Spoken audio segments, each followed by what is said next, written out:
Hello friends, welcome to my channel study with Shruti. तो आज हम पढ़ेंगे क्लासिफिकेशन ऑफ प्रोटीन्स की कौन कौन सी क्लासिफिकेशन होती है और हमने उनको कैसे कैसे क्लासीफाई कर रखा है। तो सबसे पहले हम देखते हैं on the basis of shape and structure. Shape और स्ट्रक्चर की अगर हम बात करें तो प्रोटीन दो टाइप के होते हैं, एक होता है ग्लोबुलर और दूसरे होते हैं फाइब्रस। वहीं पे अगर हम बात करें कंपोजिशन की तो प्रोटीन तीन टाइप के होते हैं, सिंगल, कंजुगेटेड और डिराइव्ड। ओरिजिन की बात करें तो हम प्लांट और एनिमल। वहीं क्वालिटी होती है कंप्लीट, पार्शियली और इनकम्प्लीट। हाई बायोलॉजिकल वैल्यू भी होती है और लो बायोलॉजिकल वैल्यू भी होती है। उसके बाद अगर हम बात करें तो प्रोटीन्स के फंक्शन होते हैं, रिपेयरिंग में हेल्प करता है, एंजाइमेटिक प्रोसेस में मतलब जो एंजाइम्स जो प्रोसेस करती हैं उसमें हेल्प करता है, ट्रांसपोर्ट सिस्टम में हेल्प करता है, डिफेंस मैकेनिज्म को जो है ये शो करता है और हमारी बॉडी को रेगुलेट करने में हेल्प करता है, हमारी बॉडी में रेगुलेशन को मेंटेन करता है। अब हम इन सारी क्लासिफिकेशंस को थोड़ा डिटेल में देख लेते हैं। वहीं अब सबसे पहले हम शुरू करते हैं शेप और स्ट्रक्चर से। तो शेप और स्ट्रक्चर में हमने सबसे पहले देखा था ग्लोबुलर प्रोटीन्स। तो ग्लोबुलर प्रोटीन्स क्या होते हैं? Grapes types, compact and more less spherical structure, complex structure, soluble in solvent as compared to fibrous protein, all enzymes, blood transport protein, antibodies and hormones।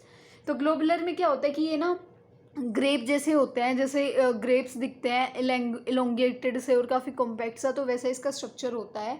ये कॉम्पैक्ट होते हैं, ज़्यादा spherical नहीं होते और उसके बाद जो इनका स्ट्रक्चर भी कैसा होता है, कॉम्प्लेक्स होता है। उसके बाद ये जो है सोल्यूवेंट में सोल्यूबल होते हैं एज़ कम्पेयर टू फाइब्रस। जो फाइब्रस प्रोटीन होते हैं वो इतने सोल्यूबल जो है नहीं होते हैं। इसके अंदर कौन क्या क्या आ जाते हैं, जैसे जितनी भी एंजाइम्स हैं, जो भी ब्लड ट्रांसपोर्ट प्रोटीन्स हैं या जितनी भी एंटीबॉडीज़ या हार्मोन्स हैं वो ग्लोबुलर प्रोटीन्स के अंदर आते हैं।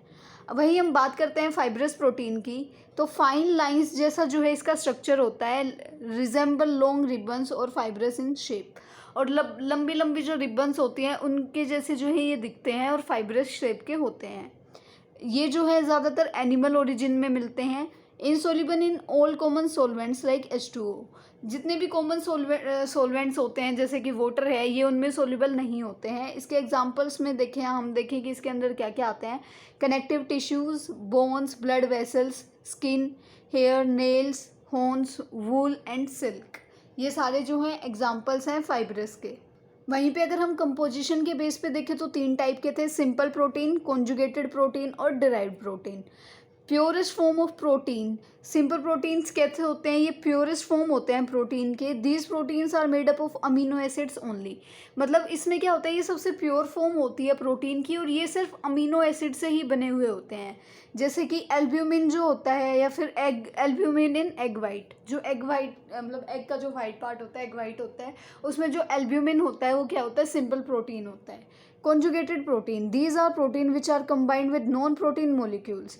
कॉन्जुगेटेड प्रोटीन्स वो होते हैं जो ये वो प्रोटीन्स हैं जो नॉन प्रोटीन जो मोलिक्यूल्स होते हैं उनके साथ कंबाइन होके जो है बनते हैं। इनके अगर एग्जांपल देखें तो हम जैसे कि लिपोप्रोटीन्स में क्या होता है? प्रोटीन प्लस लिपिड होता है। तो लिपिड यहाँ पे क्या है? नॉन प्रोटीन मोलिक्यूल है। तो जो प्रोटीन लिपिड से मिला है तो उसके बाद क्या बन गया? लिपोप्रोटीन, जो कि क्या है? Conjugated protein. डिराइव्ड प्रोटीन क्या होता है? These are produced by action of acid and alkalies and heat. ये वो प्रोटीन्स हैं जो एक एक्शन के बाद प्रोड्यूस होते हैं। वो एक्शन चाहे एसिड का हो सकता है, एल्कली का हो सकता है या फिर हीट का हो सकता है। Peptone and polypeptide are formed when digested enzymes being action on protein. तो पेप्टोन्स और पॉलीपेप्टाइड्स क्या होते हैं? प्रोटीन होते हैं। ये बनते हैं जब भी डाइजेस्टिव एंजाइम जो है वो अब काम करना शुरू करती है प्रोटीन पे। तो ये किसका एग्जांपल है? डिराइव्ड प्रोटीन का। ओरिजिन के बेस पे हमने पढ़ा था कि ये दो टाइप के होते हैं, एनिमल प्रोटीन्स और प्लांट प्रोटीन्स। एनिमल प्रोटीन्स के सोर्सेज क्या क्या होते हैं? एग होता है, मिल्क, मीट और फिश। हाई क्वालिटी प्रोटीन्स होते हैं, ये contain adequate amount of all essential amino acids. और जितने भी हमें एसेंशियल अमीनो एसिड होते हैं वो जितने भी हमें अमाउंट में चाहिए होते हैं वो इसमें प्रेजेंट होते हैं।